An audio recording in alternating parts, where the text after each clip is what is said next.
may Dr. Belief, tapos may pagpag, tapos yung iba pang schedule. Okay. So, naging busy talaga ako Malakas ang boses si Julia. before kaya kailangan ng mic. 2013. So, Julia, Car question lang, kasi ha? medyo kumalat sa, naging trending pa sa Instagram, sa Twitter, yung naging sleeping picture ninyo ni Daniel. I knew it!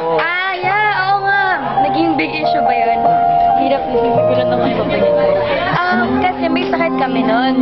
Day yun before na umalis kami Singapore Friday yata, yun hindi ako nagkakamali.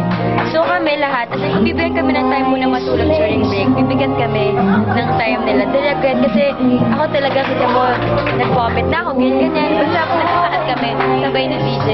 So natutulog, siguro, piniksyonan lang kami ni Direk Cassie na, kasi nakakita siya sa post namin na, same post kami, tapos magkagan kami ng kamay. So, piniksyonan lang niya, parang, wala lang, for fun lang. Tapos, naging big issue na ata. Kita ko na sa Yahoo. Pero ano yun, sinadya niyo ba talaga yun? Or... Hindi, kasi feeling ko, pareho kami hindi maayos yung pakiramdam. So, hindi naman alam na gano'n na kami nakatulog.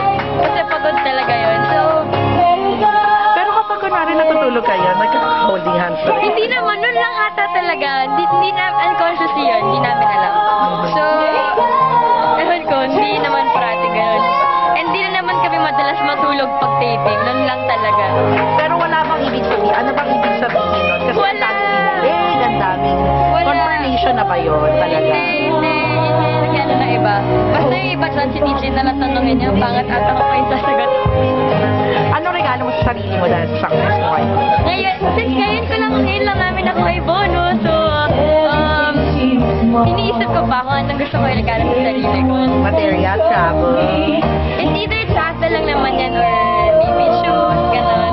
Para mas lalo ako mag-strive harder, diba? Kailangan mo na rewards minsan. Thank you, Catherine. Congratulations. Thank you.